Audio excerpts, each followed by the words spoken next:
Hey, Diane, what's on your mind today? Hi, Tom. Did you watch Rachel Maddow last night? I did. It was one of her more shocking programs. Was that the scariest thing? Yeah, the guy that, for people who don't know what we're talking about, what was his name? Chris Vogel or something like that? I forget his name. Yes, very. And this guy says that we need to have a CEO for America rather than a president. And that a CEO is a dictator, which is true. If you run a company in America, you have the power to hire and fire people and, basically be a dictator. Which is why you shouldn't run government like businesses. I mean, this whole, George Bush, Dick Cheney CEO presidencies was crazy.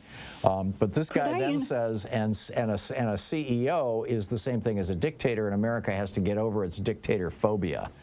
And it's like, whoa. Can I interrupt you and pick your brain on this? He's talking about the dictator.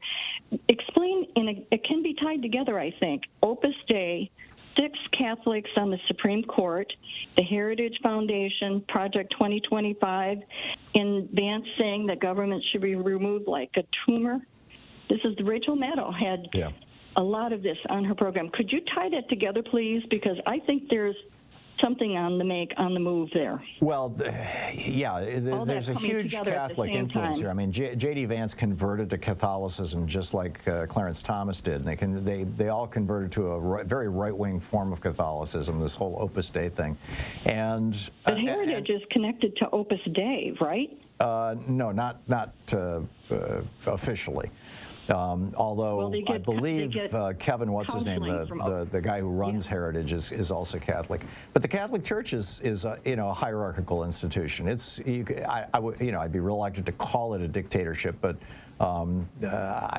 you're saying you must do this because God told me to tell you that, and so how is that different from a dictator saying you must do this because I want you to? It's a very subtle difference. So I think the idea of patriarchy, and it's entirely male-run institution. I mean, the Vatican City is a nation in the United Nations that has no women as citizens. Doesn't it feel like a strange coincidence that all of this is coming to fruition and kind of surfacing at the same time?